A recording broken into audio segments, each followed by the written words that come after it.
Assalamualaikum warahmatullahi wabarakatuh. Alhamdulillahilladzi asbagha alaina ni'amahu dhahiratan wa batinah, wassalatu wassalamu ala Rasulillah wa ala alihi wa sahbihi wa mawala. Asyhadu an la ilaha illallah wahdahu la syarikalah wa asyhadu anna Muhammadan abduhu wa rasuluh la nabiyya ba'dah. Yang terhormat Bapak Ketua Takmir, yang terhormat Pak Sekretaris RW, Pak Saiful Sekretaris RW ya Pak? Ini junior saya, tapi junior yang suka maksa-maksa saya. Iya, ngalah-ngalahi. Kemarin itu saya ditelepon sama Pak Menteri, Wakil Menteri Transmigrasi disuruh ke Jakarta, tapi karena sudah janji sama Pak Saiful, waduh, saya takut dimarahin sama Pak Saiful. Akhirnya datang ke sini, alhamdulillah. Dan kayaknya udah sering nih kita ketemu ya Pak. Kapan ketemu terakhir? Oh masih ada yang ingat ya. Jadi kalau menjelang pemilu kemarin kita ketemu di pinggir jalan, sekarang kita ketemu di masjid. Tapi sebenarnya saya sudah, kalau nggak salah ini yang keempat ini, karena dulu pada zaman Pak siapa dulu, takmirnya Pak Masturi ya. Pada zaman Pak Masturi saya kalau nggak salah ke sini 2 kali dulu. Ingat saya dulu masjidnya masih panas, betul ya? Sekarang masjidnya udah adem, alhamdulillah. Sudah, wah jauh lebih bagus. Bapak-bapak dan ibu-ibu semua, saya malam hari ini ingin menyampaikan tema ya berkaitan dengan yang ini, tetapi ini adalah tema yang selama kira-kira 5 tahun terakhir selalu saya kampanyekan. Tema ini adalah tema yang saya kasih judul 7 kewajiban pada Al-Quran. Sehingga nanti yang ini bisa dicapai, yang di belakang sana ini, tema ini. Apa tadi Pak temanya Pak? 7 kewajiban kepada Al-Quran. Kalau 7 ini kita laksanakan, maka kita akan punya bekal untuk menjalani kehidupan abadi. Tapi jangan sampai salah, kehidupan abadi nanti di akhirat itu akan bisa kita dapatkan dengan baik kalau kehidupan di dunia juga baik. Jadi jangan berharap mendapatkan akhirat yang baik kalau di dunianya tidak baik. Karena doa kita, Rabbana atina fid dunya hasanah wa fil akhirati hasanah wa qina adzabannar. Ya Allah, berikanlah kami kebaikan hidup di dunia. Baik hidup di dunia itu bagaimana? Nanti. Akhirat nanti yang baik yang bagaimana? Nanti.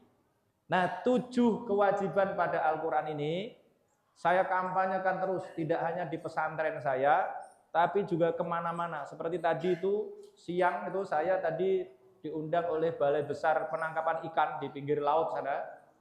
Juga sama, tapi mungkin nanti materinya beda karena pendengarnya berbeda. Tapi ada poin yang sama.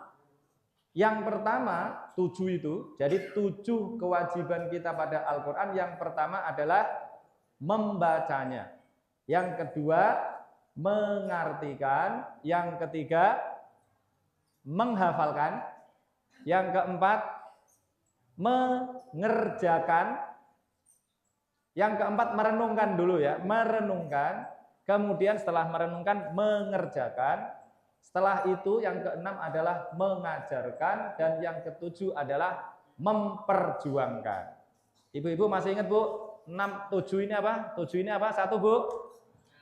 Membacanya. Jadi 7 kewajiban kita pada Al-Quran adalah 1, membaca. Yang kedua, mengartikan. Yang ketiga, menghafalkan. Yang keempat, merenungkan. Setelah merenungkan, yang kelima adalah mengerjakan. Yang keenam adalah mengajarkan, dan yang ketujuh adalah memperjuangkan.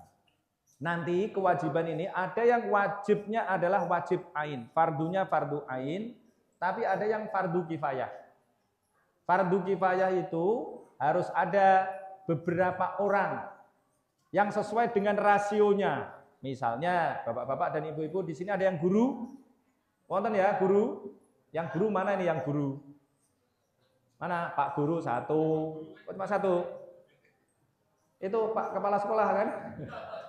Ada lagi yang di belakang ibu-ibu pasti ada yang guru. Nah, jangan sampai misalnya ada 100 orang murid di sini, tapi gurunya cuma 1. Cukup atau enggak? Enggak. Biasanya fardu kifayah dipahami bagaimana Pak? Fardu kifayah ini contohnya apa? Sholat jenazah. Kalau sholat jenazah cukup cuma 1 orang, tapi kalau ngurus jenazah 1 orang cukup apa enggak? Enggak. Padahal kifayah itu artinya adalah cukup. Fardu yang tadi itu kewajibannya itu gugur kalau sudah dilaksanakan oleh 1 atau lebih, tapi cukup. Kalau sholat 1 orang cukup? Cukup. Tapi kalau memandikan, menguburkan, memandikan sampai menguburkan, cukup nama boten Pak?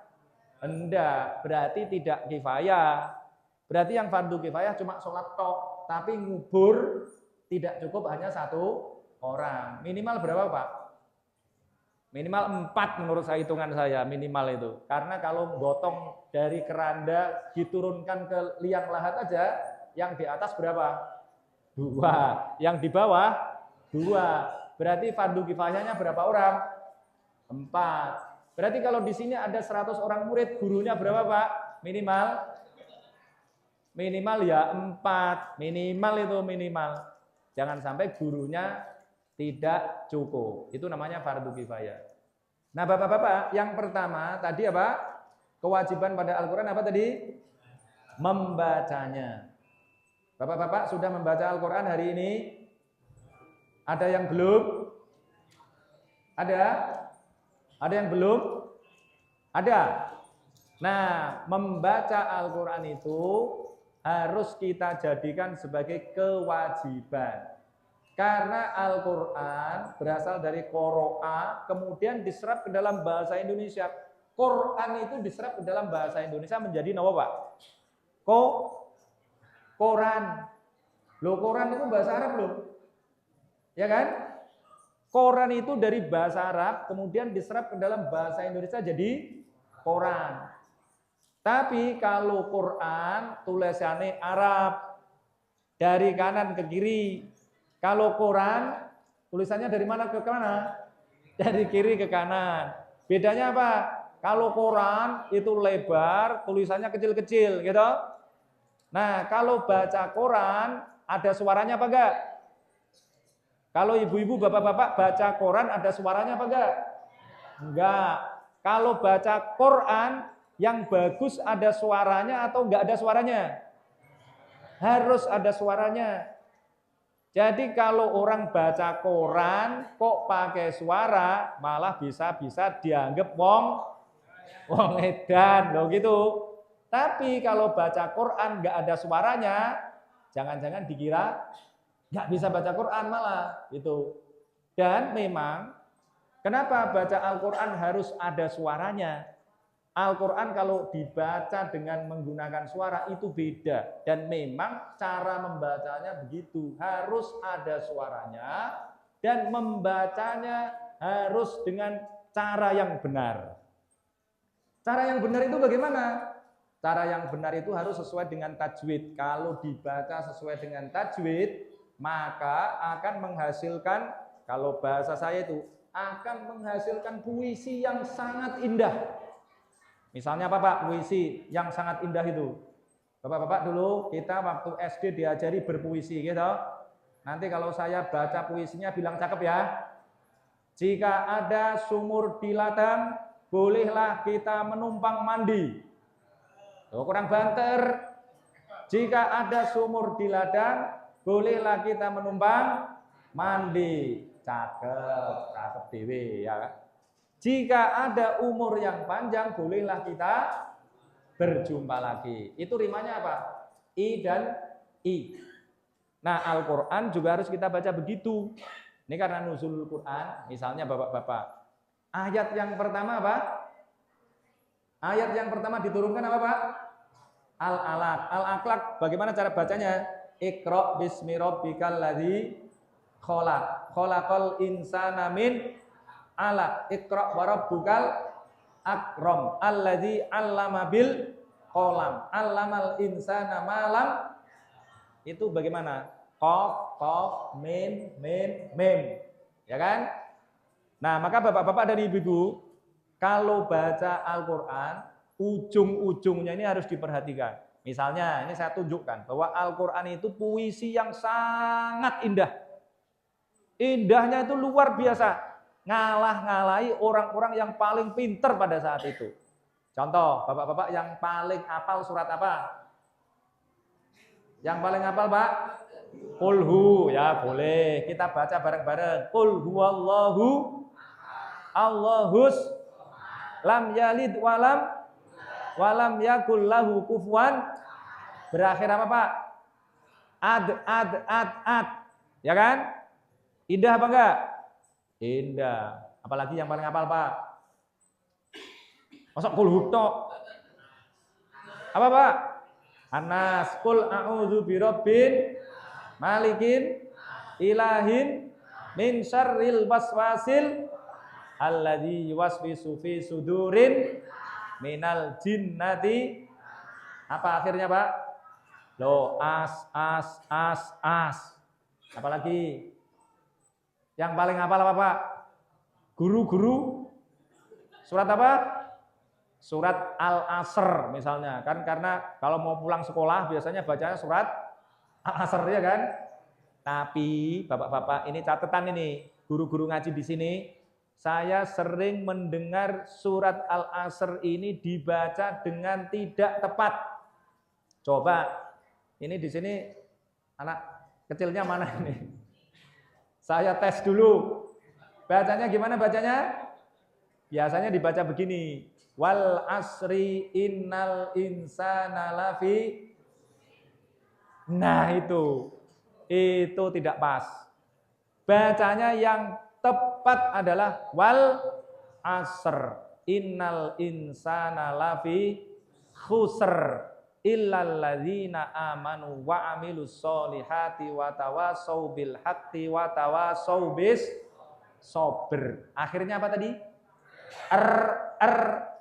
Loh gitu. Tapi ini nanti sampai jam berapa ini Pak Saiful? Pak Takmir? Jam 12? Ya betah saya. Jam 12 mau kampanye dulu sampai malam-malam ya kan. Apalagi kalau di sini duduk ada ininya, kaki tiganya ya kan. Ada es jeruknya. Wah, betah sampai jam 1 juga betah sampai sahur. Sampai jam berapa ini biar saya nggak kepanjangan? Jam berapa Pak Saiful? Pak Tamir, jam berapa Pak Tamir? Jam berapa? Maksimal jam 10, jangan sampai lewat ya. Maksimal. Jangan khawatir Bu. Jadi tadi itu, membaca Al-Quran harus benar, sesuai dengan rimanya. Kita ulang lagi, bacanya gimana? Surat Al-Asr, wal asr, innal insana lafi khusr. Cuma jangan dihentikan di sini, bahaya. Kalau dihentikan di sini karena ada illa itu artinya kecuali. Maka harus dibaca utuh. Illalladzina amanu wa amilus solihati wa tawasau bil haqqi wa tawasau bis sabr. Karena semua. Bukti lagi mana? Dan ini juga sering saya dengar di masjid-masjid.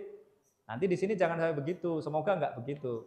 Ini malam diturunkan Al-Quran namanya apa, Pak? Lailatul Qadar. Berarti ayatnya mana? Suratnya mana? Surat Al-Qadar. Inna anzalnahu fi lailatil qadar. Wa ma adraka ma lailatul qadar. Lailatul qadri khairum min alfi syahr. Tanazzalul malaikatu warruhu fiha biizni rabbihim min. Ayo, ada yang nambahi? Min kulli amrin salam. Biasanya gitu kan? Salah atau benar? Tidak pas. Mestinya membacanya min kulli amr salamun hiya hatta matla'il fajr. Kenapa? Harus semua. Begitu, Bu. Ya.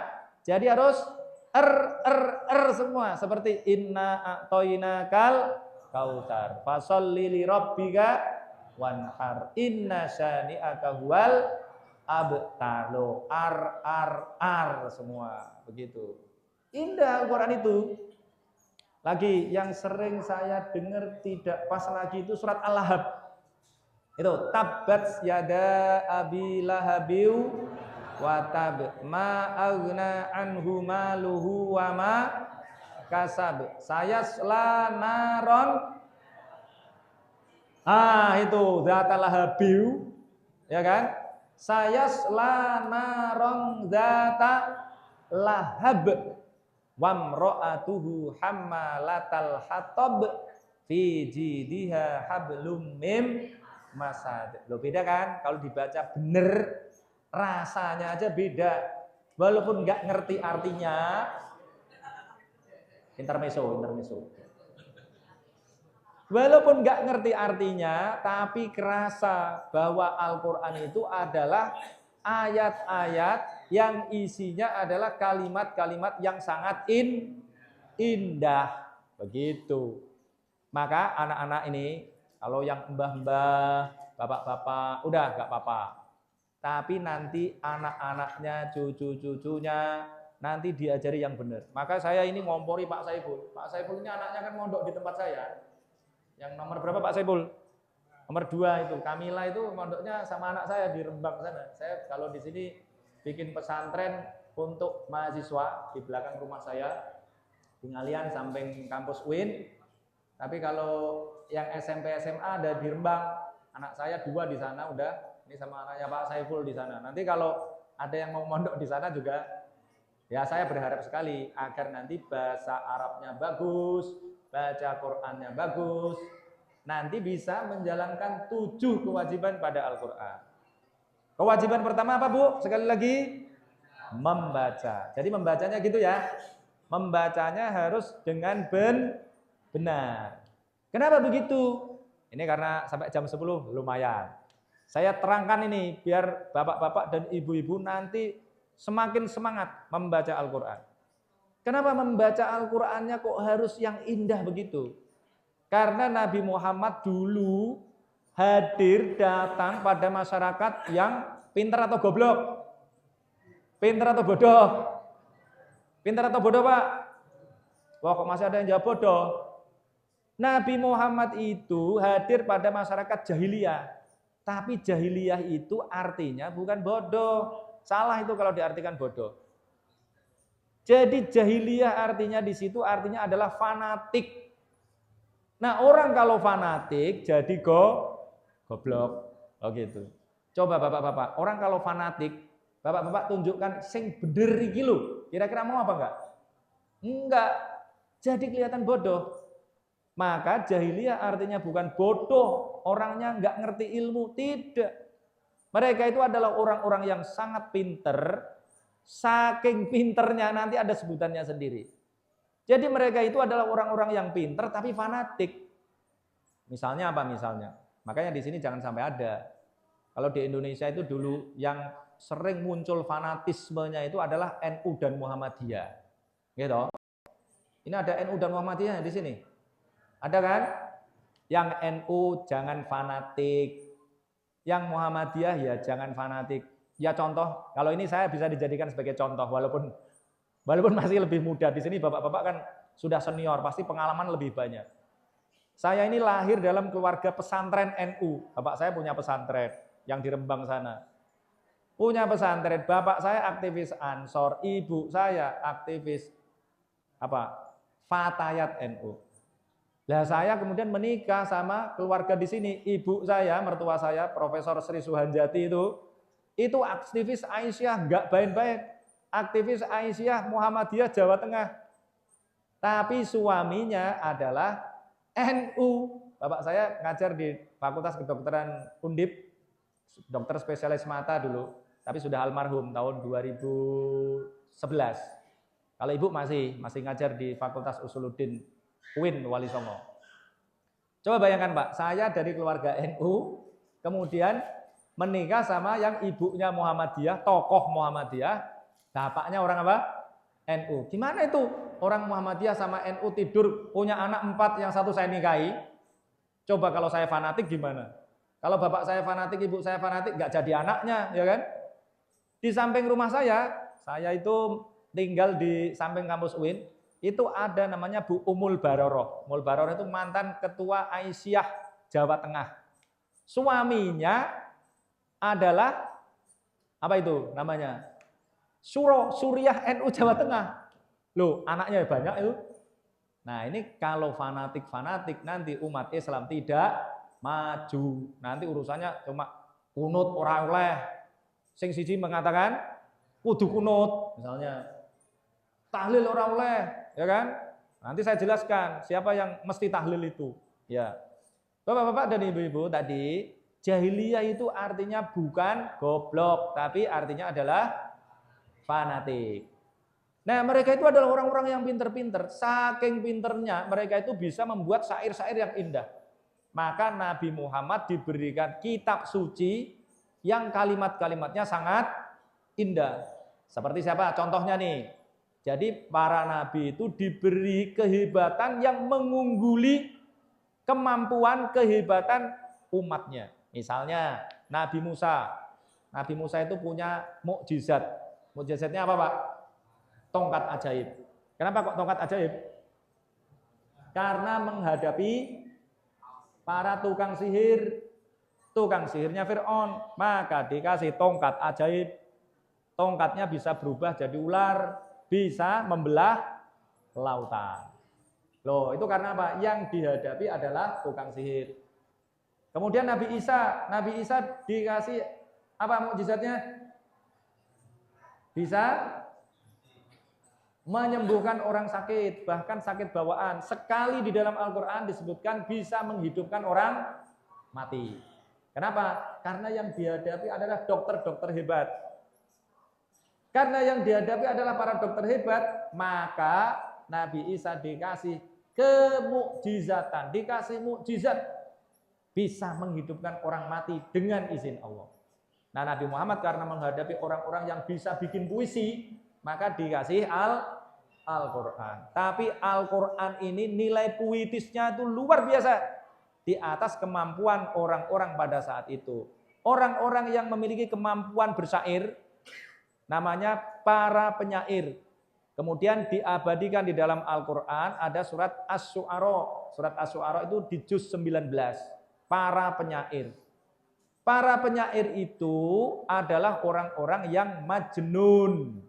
Bapak-bapak tahu majnun apa artinya? Majnun apa artinya? Nah, biasanya di sini diartikan dengan gila. Itu keliru lagi. Majnun itu berasal dari kata jin.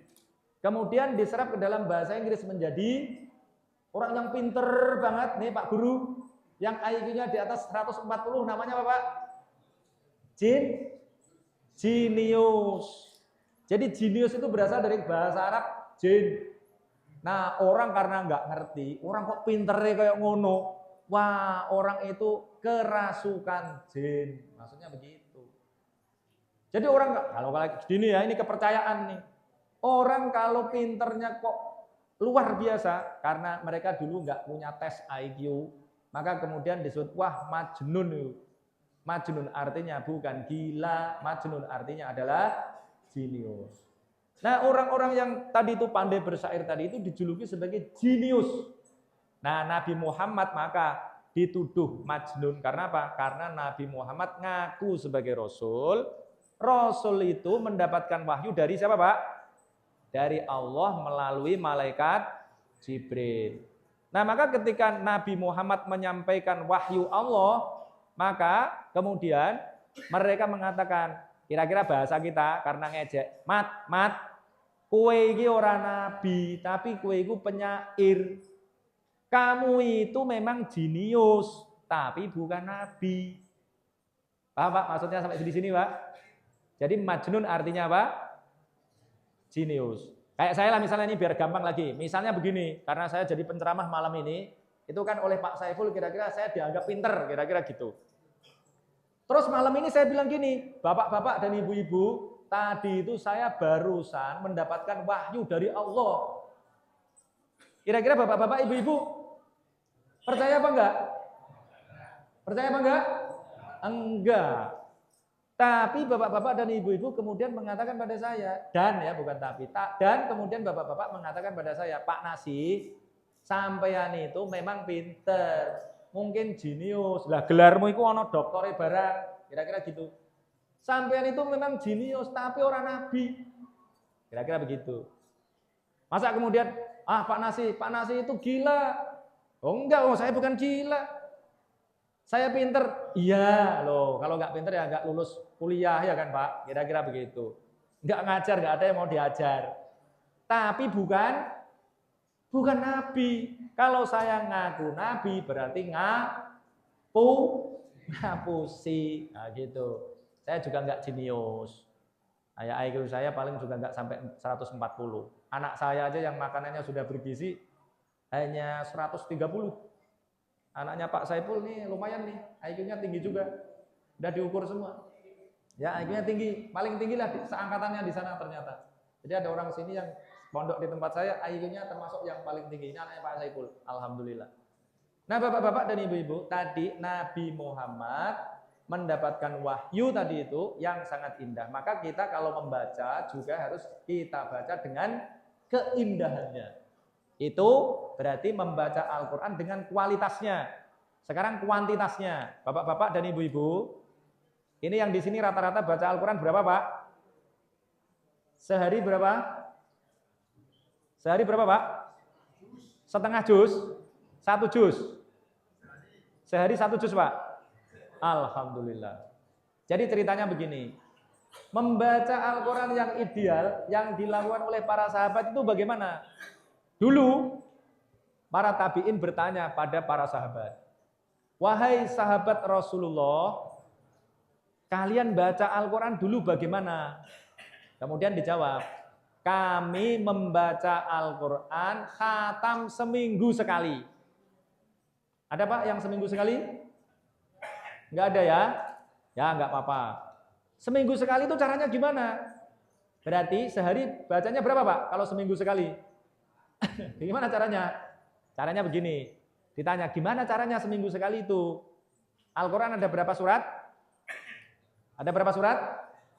114. Caranya gini, buang dulu surat Al-Fatihah. Kemudian baca hari pertama. Hari pertama hari apa, Pak? Hari apa? Jangan Senin.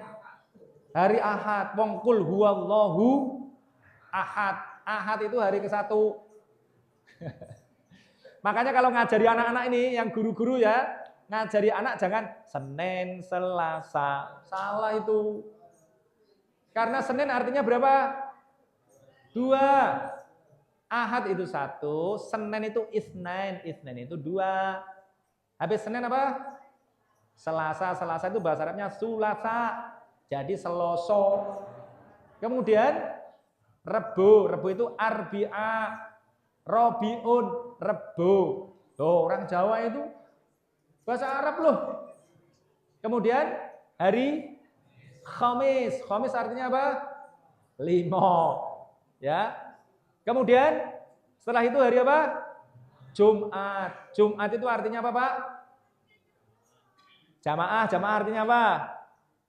Loh, jamaah ini surat jamaah. Jamaah itu apa artinya? Kumpul artinya. Makanya bapak-bapak ini, ibu-ibu ini kan karena sepuh-sepuh semuanya yang kecil-kecil sedikit. Bapak-bapak dan ibu-ibu nanti malam boleh ngapain? Boleh ngapain? Bikin anak itu loh, namanya apa? Kumpul, bahasanya apa? Jima. Loh, jima itu artinya apa? Kumpul. Kalau suami istri kumpul namanya jima. Kalau enggak suami istri kok kumpul namanya apa? Kumpul kebo, loh gitu. Ya. Bahasa di dalam fikihnya namanya jima. Dari kata jamaah. Jamaah itu artinya kumpul. Hari Jumat adalah hari kumpul. Itu sholat Jumat. Kapan sholat Jumat? Tadi ya. Sholat Jumat. Sholat pada hari kumpul. Baru hari Sabtu. Hari Sabtu ini harinya orang Yahudi. Hari Sabat. Di dalam Al-Quran ada.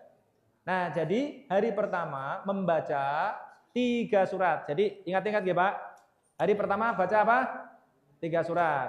Dibuang dulu surat Al-Fatihahnya. Berarti surat apa? Al-Baqarah, Ali Imran, dan surat An-Nisa. Berarti sampai awal juz 6. Itu 5 halaman pertama. Ya, juz 6. Kemudian setelah itu 3, tadi yang ganjil-ganjil. Setelah 3 berapa? 5.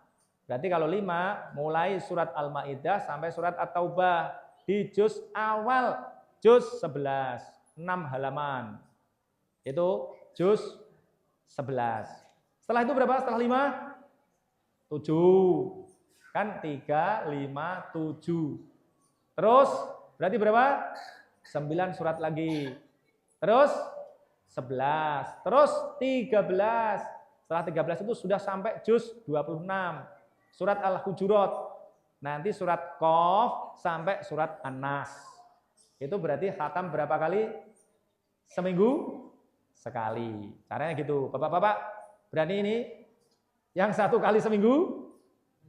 Nah, sekali seminggu caranya begitu. Dulu para sahabat. Tapi ternyata gampang atau susah? Gampang atau susah? Susah ternyata. Ya. Tapi bapak-bapak nanti kalau anak-anaknya mau menghafalkan Al-Quran, ya seminggu sekali harus khatam. Kalau enggak seminggu sekali khatam, ya nanti hafalannya hilang. Karena ternyata enggak gampang, apalagi dulu enggak ada Quran seperti sekarang. Kalau Quran sekarang kan banyak itu di situ. Karena sudah ada percetakan. Pada abad keberapa itu percetakan Pak Saiful? Abad 15 ya. 1400-an itu. Gutenberg punya apa? Percetakan, bikin percetakan. Itu baru abad ke-15. Berarti berapa tahun setelah Nabi itu? Berarti kira-kira berapa? 571. Berarti abad ke berapa Pak Saiful itu? Abad ke ya, enggak dong, kan 570 Nabi lahir. Tahun 600, ya kan? 4 abad tambah 5. Berarti 9 abad. Berarti 9 abad itu jumlah Al-Qur'annya enggak banyak. Bahkan dulu pada zaman siapa ini? Pada zaman Abu Bakar. Jadi pada zaman Abu Bakar itu Al-Qur'an hanya ditulis cuma 1. Hanya ada 1 Al-Qur'an. Padahal jumlah orang Islam sudah ratusan ribu. Kemudian pada zaman Utsman bin Affan Al-Qur'an ditulis lagi. Tapi cuma ada yang mengatakan 5, ada yang mengatakan 9. Mushaf-mushaf ini diberikan hanya kepada gubernur. Jadi kalau sekarang yang punya Al-Quran aja, kalau di Indonesia ini tidak semua gubernur dapat. Karena dicetak cuma berapa? 5 atau 9. Berarti yang punya cuma gubernur mana?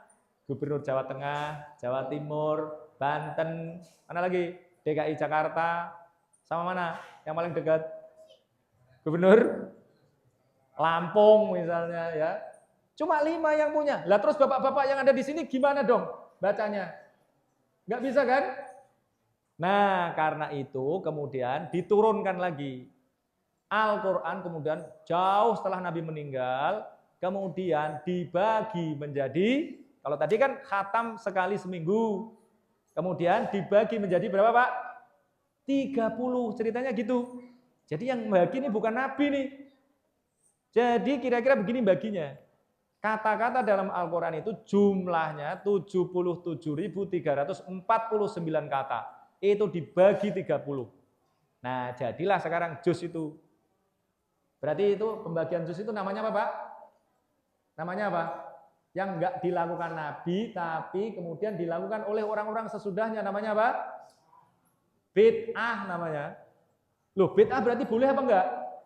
Boleh, wah ini baik. Ya, bid'ah hasanah namanya. Ya. Jadi tadi itu awalnya mereka baca seminggu sekali khatam, tapi kemudian karena berat diturunkan. Jadi tinggal one day one juz, Pak. Jadi kalau tadi itu 1 hari 1 juz, itu adalah karena tadi 7 hari sekali ternyata nggak mampu. Maka dibagi 30 agar sebulan sekali khatam. Ringan apa enggak ini? Ringan atau berat? Masih berat juga. Ternyata masih berat. Tapi begini, sebelum saya menjelaskan berikutnya. Kalau baca one day one juz, tadi ada yang baca one day one juz, 1 hari 1 juz, ya. 1 hari 1 juz itu harus hati-hati. Karena tidak semua ujung juz itu adalah akhir ayat, adalah akhir surat, ya. Belum tentu akhir surat dan belum tentu akhir kisah atau akhir pernyataan hukum. Nah, itu bisa agak bahaya itu. Contoh, Bapak-bapak silakan buka langsung boleh pakai HP. Ujung akhir juz 4 itu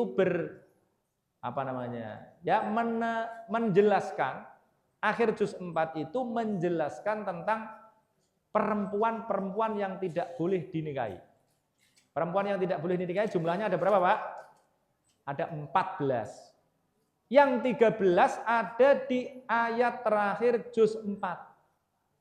Tapi ada satu yang belum disebut di ayat pertama juz 5. Maka Bapak-bapak ini perhatian sekali, kalau baca juz 4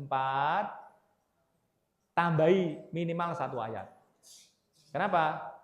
Karena yang disebutkan di situ adalah perempuan-perempuan yang tidak boleh dinikahi. Itu sama dengan begini misalnya. Pak Saipul ditanya, anak Pak Nasih siapa saja Pak Saipul? Pak Saipul bilang, anak Pak Nasih. Anak saya berapa, Bu? Masih ingat, Bu? Masih ingat? Anak saya berapa? 5. Anak saya 5. Cita-cita 12. Cita-cita 12. Baru punya anak 4, istri saya angkat tangan. Tapi karena ada COVID, saya jarang-jarang ke Jakarta, sering di rumah.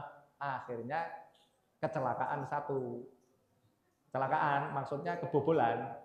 Jadi nambah 1 gara-gara COVID itu. Nah, anak saya 5. Kemudian Pak Saiful ditanya, anak Pak Nasih siapa aja? Dia jawab, Hokma, Hekma, Mulka, Daula. Coba kalau Pak Saiful cuma jawab 4 gimana, Bu? Kira-kira. Apa konsekuensinya? Konsekuensinya kalau ada orang lihat, loh, yang satu ini berarti bukan anak Pak Nasih, berarti kan bahaya. Dikira anak tetangga ya kan? Loh, salah kan jadinya kan? Oh, ini anak Pak Nasih juga yang terakhir, namanya Kunuza. Itu. Berarti harus disebut semua. Kalau nggak disebut semua bahaya. Itu kira-kira. Nah, kemudian Bapak-bapak dan Ibu-ibu membacanya tadi secara kuantitas ya, mulai dari seminggu sekali khatam, kemudian sebulan sekali khatam. Nah, kemudian karena banyak orang yang dulu nggak punya mushaf Al-Quran, nggak punya kemampuan untuk menghafal Al-Quran, maka kemudian dibuat apa? Singkatan Al-Quran. Apa itu singkatan Al-Quran? Tahlilan. Tahlilan itu singkatan Al-Quran. Bapak-bapak di sini sering tahlilan? Sering ya? Sering tahlilan? Tahlilan itu adalah singkatan Al-Quran. Maka isinya apa? Pertama apa? Al-Fatihah, ya kan? Setelah Al-Fatihah apa? Al-Baqarah 1 halaman itu loh. Alif Lam Mim sampai wabil akhiratihum yuqinun. Jadi 2 halaman pertama Al-Quran yang dibaca. Kemudian lompat ke juz 3, ayat kursi, Allahu la ilaha illa huwal hayyul qayyum. Kalau mau pendek itu aja, tapi kalau mau agak panjang, biar kelihatan lebih khusyuk, tambahi apa? Akhir surat Al-Baqarah, lillahi ma fis samawati wa ma fil ard, sampai akhir surat Al-Baqarah. Kemudian kemana Pak? Lompat ujung juz 30. Apa? Qul huwallahu ahad 3 kali. Itu karena pakai hadis dhaif itu. Katanya kalau baca surat Al-Ikhlas 3 kali sama dengan membaca Al-Qur'an. Ya, kemudian baru surat Al-Falaq dan surat An-Nas. Berarti kalau baca tahlilan itu berarti seperti apa, Pak? Ini ada beduk nggak di sini? Oh, itu kayak beduk itu loh. Ya kan? Di sini ada apa? Ada kulitnya, tengahnya bolong loh gitu. Tengahnya bolong, ditutup lagi ada kulitnya. Boleh apa enggak? Boleh. Tapi begini, kalau saya, Bapak-bapak dan Ibu-ibu sekarang Al-Quran gampang atau susah? Gampang. Gini sekarang, ini jalan tengahnya. Yang kesulitan baca Al-Quran dan pengen dekat sama Al-Quran, maka ngapain? Tahlilan. Yang bacaan Al-Qurannya bagus, ya jangan tahlilan terus. Ini jangan salah paham loh ya. Nanti dikira, wah Pak Nasih anti tahlilan. Enggak gitu. Tadi itu tahlilan untuk siapa? Yang kesulitan membaca Al-Quran.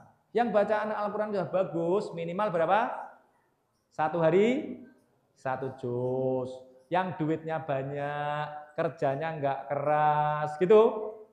Nah ini ya. Yang sering di rumah, duitnya sudah banyak, baca Al-Quran yang banyak. Itu kan Pak? Setuju ya? Setuju. Begitu. Jadi menurut tingkatannya masing-masing. Kalau bacaan Al-Qurannya masih belum bagus, masih kesulitan, tahlilan. Yang tadi itu sudah agak longgar, baca one day one juz. Yang lebih longgar lagi, pengen mendapatkan pemahaman yang lebih baik, berarti seminggu khatam berapa kali? Sekali gitu. Ya, Bapak-bapak dan Ibu-ibu itu tadi apa? Membaca. Nah, setelah membaca, kemudian mengartikan. Mengartikan Al-Quran itu gampang atau susah, Pak? Gampang atau susah? Susah. Waduh, kok susah ya? Jadi gimana nih menjelaskannya nih kalau susah? Menjelaskannya gini. Kalau dianggap gampang, saya kira enggak juga. Tapi kalau dianggap susah, juga enggak. Wong nyatanya bapak-bapak tadi hafal kok nama-nama hari itu bahasa Arab semua kok hafal itu. Ahad, Senin, Selasa, Rebu, Kamis, Jumat, Sabtu. Bahasa Arab semua itu hafal kita tanpa sengaja. Nah, saya udah ngitung Pak. Dari 77.000 kata di dalam Al-Quran itu, sebenarnya hanya terdiri atas 2.728 kata dasar. Nah, menariknya, kalau tadi dikatakan, bahasa Arab itu susah atau gampang? Gampang atau susah, Pak? Susah? Bukti bahwa bahasa Arab nggak susah adalah orang gila di Arab pakai bahasa Arab apa, Pak? Orang gila di Arab pakai bahasa apa?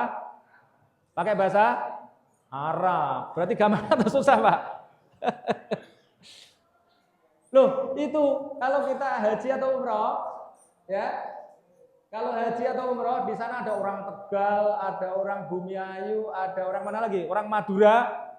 Itu di Arab pakai bahasa Arab atau pakai bahasa Indonesia? Bahasa Arab. Berarti orang sana, orang yang di sana, yang dari Tegal bisa bahasa Arab kan, Pak? Bisa. Yang penting kebiasaan. Ternyata bahasa itu hanya kebiasaan. Contoh begini. Makanya Bapak-bapak dan Ibu-ibu, saya berharap loh, saya datang ke sini juga berharap nanti anak-anak dari sini ini ada yang menghafalkan Al-Quran. Menghafalkan Al-Quran itu nggak sulit-sulit amat. Yang penting anaknya sehat, punya kecerdasan, IQ-nya nggak perlu tinggi-tinggi amat. Sudah saya ukur. IQ-nya cukup 105.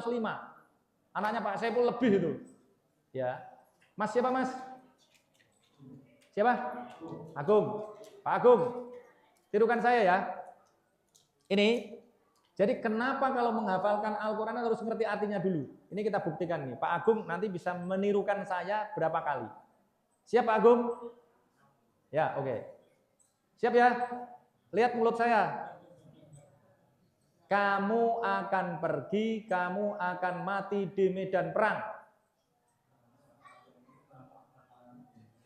Ya, benar Pak? 100. Ini sekarang yang kedua, bahasa aslinya. Kalau benar saya kasih hadiah. Oh, tadi saya udah ditawari amplop sama Pak Saiful. Masa caleg dikasih amplop ya kan? Nah itu enaknya kalau jadi ustadz begitu. Kalau ustadz datang ke sini dikasih amplop. Tapi kalau waktu nyalek datang ke sini, wah harus ngasih amplop ya kan Pak? Bedanya di situ. Pak Agung, tirukan ya. Saya kasih hadiah nanti. Hadiahnya berapa Pak? Wah ada uang ini. 50.000. Ya. Siap Pak Agung? Itu bahasa aslinya yang tadi. Siap Pak Agung? Ya. Hasil penelitian saya, kalau orang nggak ngerti artinya, harus menghafalkan, itu harus usaha 7 kali lipat lebih. Sulit nggak Pak? Sulit, makanya banyak yang agak stres menghafal Al-Quran itu. Padahal sebenarnya gampang. Kayak tadi itu, ngerti artinya sekali, kamu akan pergi, kamu akan mati di medan perang. Langsung bisa. Sekarang bahasa aslinya. Pak Agung siap? Lihat mulut saya ya. Ibis redibis numquam peribis in armis. Gimana Pak Agung? Waduh, gagal ini. Wah, gagal ini. Tapi amplop tetap saya kembalikan, Pak Saiful. Ya. Doakan saya dapat duit 2 triliun ya. Ulang lagi ya. Ini bukan berarti Pak Agung ini tidak pinter loh. Ini sudah saya teliti. Berarti penelitian saya benar. Kalau Pak Agung langsung bisa. Ibis redibis numquam peribis in armis.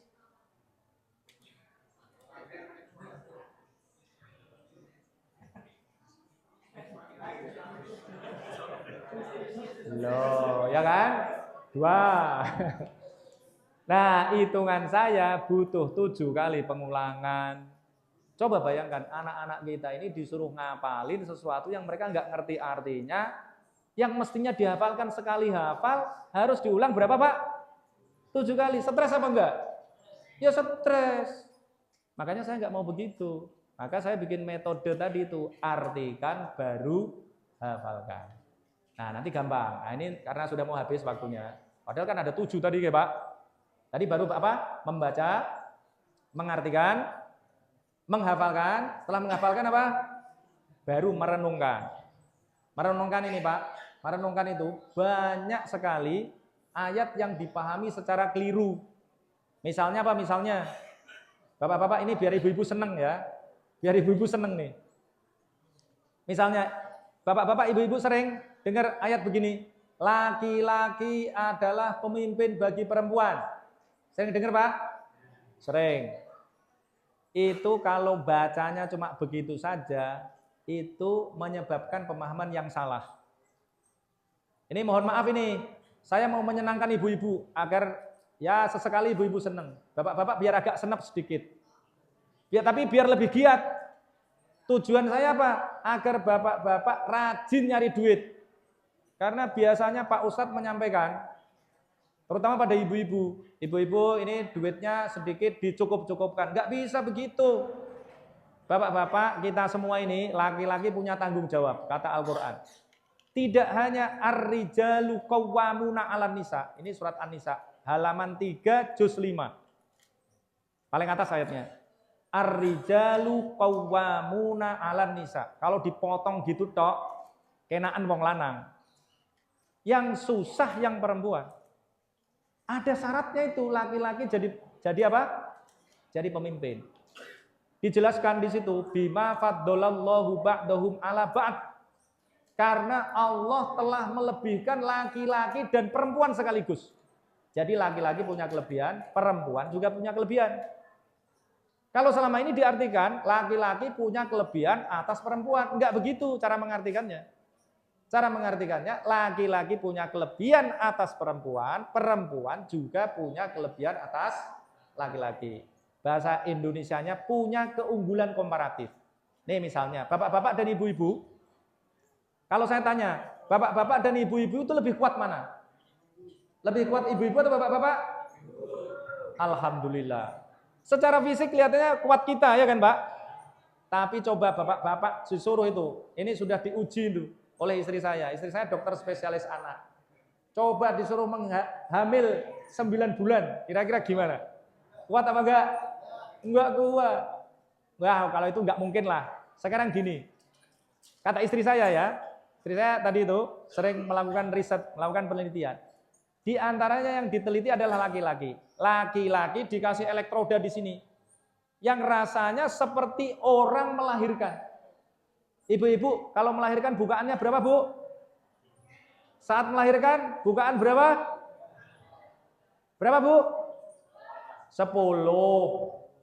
Ah, bapak-bapak dikasih elektroda di sini. Bukaan ke berapa? 5. Masih WA-an. Nah, santai gitu WA-an. Terus ke 6. Rasa nyeri yang bukaan 6. Mulai, waduh, kok rodok loro ya? Ah, gitu. Terus bukaan ke-7, waduh, gitu kan? Bukaan ke-8, enggak sanggup. Coba bayangkan kalau yang melahirkan kita, Pak, anak kita kecekek semua, ya kan? Loh, berarti kuat mana urusan itu?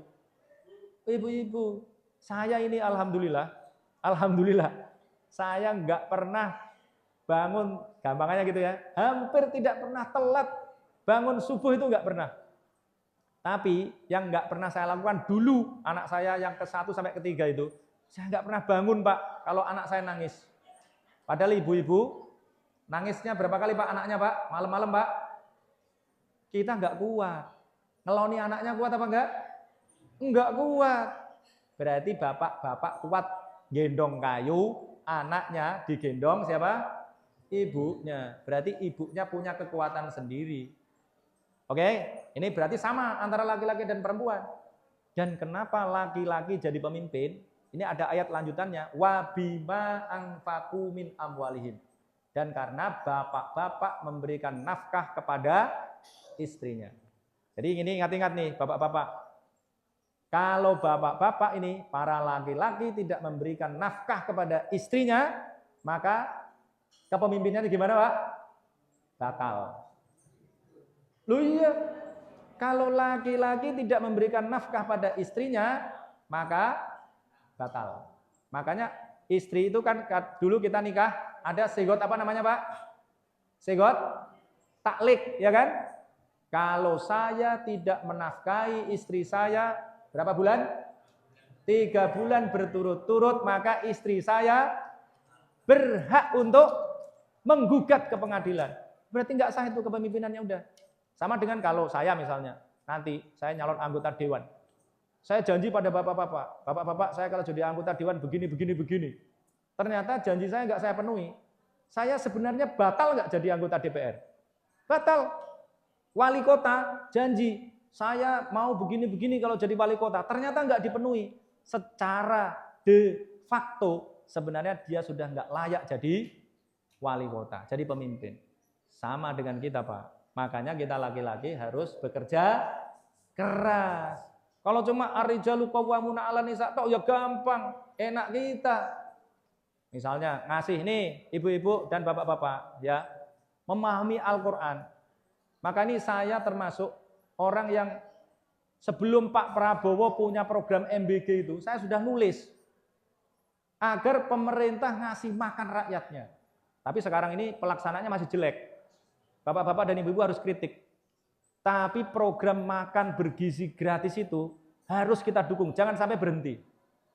Yang tidak boleh adalah makanan bergizi gratisnya tidak bernilai 10.000, jangan sampai. Bapak-bapak harus kritik itu. Kalau sampai misalnya dilihat harganya cuma 8.000, berarti ada yang korupsi. Tapi Al-Quran sudah dari dulu mengatakan bahwa anak-anak kita semua ini harus makan makanan yang bergizi. Cuma dulu Al-Qurannya cuma dipahami, ya ayyuhan nasu kulu mimma fil ardi halalan thayyiban.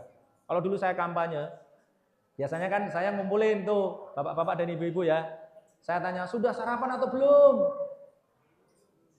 Sudah misalnya. Ada yang belum gitu. Kemudian saya tanya, mangan sing penting apa Pak? Wareg loh, di sini masih wareg, ya kan? Mangan sing penting wareg lah. Kalau wareg mangan ampas yo wareg. Tapi nggak jadi otak, loh gitu. Al-Quran mensyaratkan makan itu halalan thayyiban. Tidak hanya halal, nek santri kudu jawabnya halal, ora kur wareg, tapi harus halal. Tidak cukup hanya dengan halal, tapi harus thayyiban. Thayyiban itu bagaimana? Saya dulu nggak paham Pak. Karena saya punya anak banyak tadi itu, saya mengamati istri saya. Karena istri saya dokter spesialis anak tadi itu, kalau ngurusi anak itu serius banget. Makanannya itu ya diatur. Dagingnya sekian, nasinya sekian, sayurnya sekian. Waduh, ternyata nggak gampang juga ini punya anak. Saya baru sadar baru anak ketiga. Mungkin kalau nggak ketiga, keempat itu. Kemudian saya tanya pada istri saya, ini mohon maaf ini mungkin kita semua banyak ya yang di sini belum memenuhi, tapi ini minimal ngerti dulu. Saya tanya pada istri saya, ibu-ibu, ngurusi satu anak itu 1 bulan kira-kira habis berapa Bu? Berapa Bu? 1 anak per bulan kira-kira habis berapa? Berapa Bu? Berapa? Berapa katanya Pak? 500. 500 anaknya stunting. Gitu Pak? Ibu-ibu bisa nggak mencukupkan uang 500.000 untuk ngasih makan anaknya sehat? Nggak akan bisa. Loh, istri saya tanya, kamu ngurusi anakmu 1 orang itu per bulan berapa? Loh, saya diguyoni istri saya malah. Kowe iki takoni meh bayar apa takon tok katanya. Saya digituin. Karena ya saya jarang-jarang ngasih duit istri saya, tapi jangan ditiru Pak. Karena dulu istri saya udah saya bayari sekolahnya dan kemudian janjian, kamu kalau jadi istri saya nanti kita bagi tugas. Kamu kalau bisa kerja, ya kerja. Uangku nanti untuk ngurusi pesantren, untuk urusan politik dan lain sebagainya. Istri saya udah setuju. Makanya istri saya guyonnya begitu. Jadi saya ini sebenarnya kalau digugat istri saya kalah. Karena tadi itu, sudah lama nggak ngasih duit. Tapi jangan ditiru. Karena sudah kesepakatan sejak awal. Kesepakatan saya begitu. Tapi yang benar laki-laki ngasih duit istrinya. Tadi kata istri saya, dihitung Pak, saya diajak ngitung. Mulai dari susunya, kemudian pampersnya, kemudian makanannya, hari-harinya. Ternyata ketemu per bulan 5 juta. Masuk akal Pak? 5 juta masuk akal Bu? Istri saya bilang begini, minim-minimnya agar bisa diatur, ya minimal 3 juta katanya. Loh iya betul Pak. Asal tadi itu, agar apa? Anaknya tidak stunting. Makanya kemudian saya memahami ayat ya ayyuhan nasu kulu mimma fil ardi halalan thayyiban. Saya nulis, bisa dicek Bapak-bapak. Sebelum Pak Prabowo jadi presiden, saya sudah nulis beri makan lalu pendidikan. Bapak kepala sekolah ya Pak. Pasti tahu bedanya anak pinter sama anak nggak pinter ya kan? Loh, saya tes kemudian anak-anak di sekolah saya itu. Oh, yang dari keluarga yang ekonominya baik, itu IQ-nya sekian. Yang ekonominya tidak baik, IQ-nya sekian. Jadi kalau di pondok saya, ini agak beda. Anak-anak SMP, anaknya Pak Saiful itu, kalau di bulan Ramadan nggak boleh puasa. Oh, malah begitu. Kenapa? Karena itu rekomendasi istri saya. Anak-anak dalam usia tumbuh kembang, makanannya harus cukup. Nah dulu kok di pesantren kok dikom tirakat? Ya kalau dulu itu banyak kalangan santri itu berasal dari keluarga miskin. Kemudian semuanya diserahkan pada Pak Kiai. Diserahkan pokoknya saya serahkan bongkoan. Lah Pak Kiai ya berat. Kemudian disuruh ngapain, Pak? Tirakat, ya kan? Nah, akhirnya ya santri-santri tadi itu banyak yang tidak sukses. Walaupun tadi tirakat. Nah, Bapak-bapak dan Ibu-ibu sampai situ berarti kan merenungkan. Kemudian mengamalkan. Setelah merenungkan, mengerjakan. Jadi ya, tadi itu yang ini para lelaki ini, Bapak-bapak harus lebih sabar lagi. Sabar dalam apa? Menghasilkan uang. Ibu-ibu, saya tanya lagi ibu-ibu, kalau hidup bisa diulang, ada laki-laki ganteng tapi nggak kaya, dengan laki-laki kaya raya gantengnya biasa-biasa saja, milih yang mana, Bu? Oh, dengarkan Pak, pilih yang kaya raya Pak, ya kan? Yo, gitu. Ya. Nah, maka ya kita harus rajin karena Al-Qur'an juga begitu tadi. Al-Qur'an mengajarkan kita untuk bekerja keras agar bisa memenuhi kebutuhan. Nih 5 menit lagi. 5 menit biar pas. Setelah mengerjakan lalu mengajarkan. Saya datang ke sini ini kewajiban saya mengajarkan. Jadi walaupun apapun yang terjadi kira-kira ngantuk, tetap datang ke sini. Apalagi udah janji sama Pak Saiful. Ini mengajarkan. Saya alhamdulillah tiap pagi habis subuh ngajar, habis maghrib biasanya ngajar. Kalau di Jakarta ya di kampus ngajarnya, di kampus di UI, di UMJ, saya bikin kampus sendiri sama Pak Fatwa, Sekolah Tinggi Ekonomi dan Perbankan Islam, ngajar lagi. Itu kewajiban saya. Mau dibayar nggak dibayar, alhamdulillah saya nggak pernah lihat gaji saya berapa. Karena mengajar itu adalah hobi saya sejak kelas 5 SD dulu. Nah kemudian karena nomor 1, 2, 3, 4, 5, 6 sudah saya jalankan, maka nomor yang 7, memperjuangkan. Memperjuangkan melalui apa Pak? Melalui politik. Politik itu gimana kok politik? Loh Nabi Muhammad itu berpolitik. Nabi Muhammad itu, sunnah Nabi itu ada 3 besarnya itu. 1 berdagang.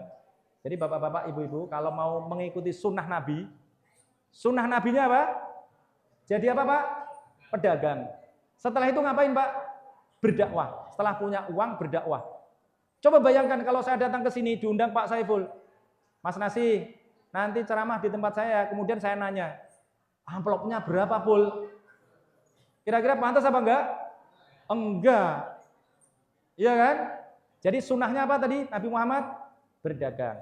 Setelah berdagang, kemudian dakwah. Dakwahnya itu menghabiskan duitnya. Selama 13 tahun, pengikutnya berapa Pak? Nabi Muhammad? Ngitungnya gampang. Perang Badar itu, yang ikut perang bersama Nabi berapa orang Pak? 313. 313 itu kalau semuanya istrinya 4, jadi berapa pengikutnya Nabi? Kira-kira 1.500, di bawah 2.000. Itu setelah dakwah selama 13 tahun. Tapi kemudian Nabi Muhammad jadi presiden. Nabi Muhammad itu presiden loh Pak. Nabi Muhammad itu jadi pemimpin politik. Setelah Nabi Muhammad berdakwah 10 tahun di Madinah, pengikutnya 140.000 orang. Oh, berapa kali lipatnya Pak? Hampir 100 kali lipatnya. Nah dulu juga sama. Kalau di Indonesia ini ada Kiai Haji Ahmad Dahlan, pendiri Muhammadiyah itu. Itu dulu pakai ayat ara'aital ladzi yukadzibu biddin, itu pengen ngasih makan orang. Tapi yang dikasih makan Kiai Ahmad Dahlan banyak atau sedikit Pak? Sedikit. Karena pakai uangnya sendiri. Saya misalnya sekarang ngasih beasiswa, anak-anak yang tidak mampu saya kasih beasiswa di tempat saya, 15 tahun. Itu hanya tidak lebih dari 500 orang yang saya kasih beasiswa. Habisnya kira-kira bangun pondok dan lain sebagainya kira-kira habis 20 miliar. Tapi itu tidak uang saya semua, disumbang mertua saya, disumbang istri saya, disumbang adik saya. Itu duit keluarga lah kira-kira gitu. Kena tol itu, karena kena tol juga. Karena nggak kena tol nggak punya duit segitu. Itu cuma bisa nolong 500 orang kira-kira. Ya sekarang sudah ada yang S2, S3, ada yang jadi guru di tempat saya, ada 34 orang itu yang lulus S2. Cuma sedikit aja. Tapi sekarang bayangkan, Pak Prabowo itu dengan satu tanda tangannya Pak, berapa yang dikasih makan? Berapa Pak? 84 juta orang. Cuma satu tanda tangan. Program apa? Makan bergizi gratis. Itu politik namanya. Saya juga pengen begitu gitu. Ya, jadi Bapak-bapak dan Ibu-ibu, ini saya mengundang semuanya. Ini kalau di sini nanti punya anak-anak yang bagus, yang cerdas, suruh menghafalkan Al-Qur'an. Yang IQ-nya bagus, suruh meningkatkan lagi. Kuliah di fakultas-fakultas yang membuat mereka jadi profesional. Kalau nanti uangnya sudah cukup, untuk diri sendiri sudah cukup, uang digunakan untuk apa? Untuk berjuang. Karena di dalam Al-Quran itu, jihad itu dengan harta kalian dan dengan jiwa kalian. Ingat-ingat tuh Pak, ini jihad dengan apa? Dengan harta. Yang bisa berjihad berarti orang kaya atau orang miskin? Orang kaya loh. Makanya saya ini mungkin ngomongnya agak pahit-pahit sedikit, tapi ini saya sampaikan. Karena berjihad itu kata Al-Quran, bi amwalikum wa anfusikum.